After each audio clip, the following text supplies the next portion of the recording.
पेन्ही के जोड़ा पियावा के कोरा जइमी जहिया हमारा तू छोड़ी गे जा। पेन्ही के जोड़ा पियावा के कोरा जइमी जहिया हमारा तू छोड़ी गे जान।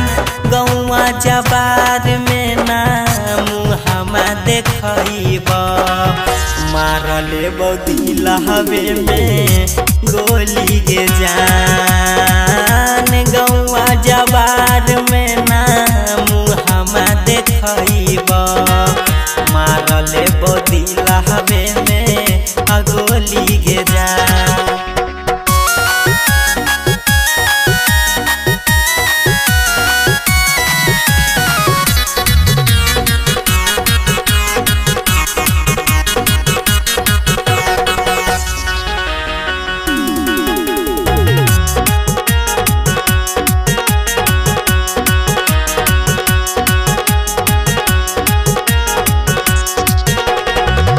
पियावा के नाम के मेहंदी मलम ही जहिया हाथ में सच्चे कहियो हम मिल जइबौ रात में।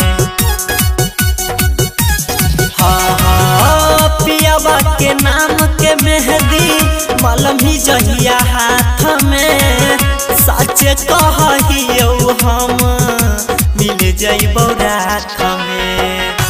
देई के आसगे कलम ही जेहनी रासगे दुनिया से ले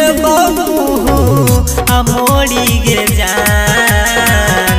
गौआ जबार में ना मुहामा देखब मारले बदिल हवे में गोली गे जान।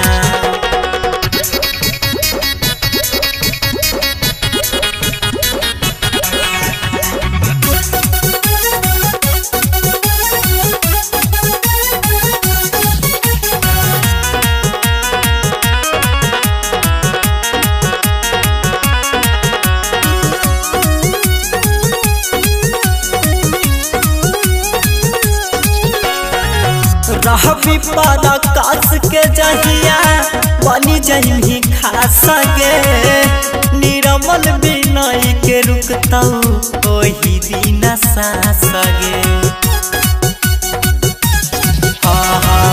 रवि पराकाश के जहिया बनी जइमी खास गे परदीप बाबा के रुकतौ ओही दिन सास गे।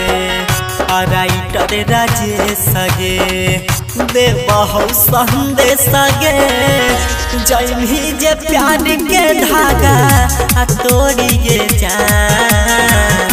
गौआ जवार में ना मुहामा देखब मारले बदिल हवे में गोली गे जान।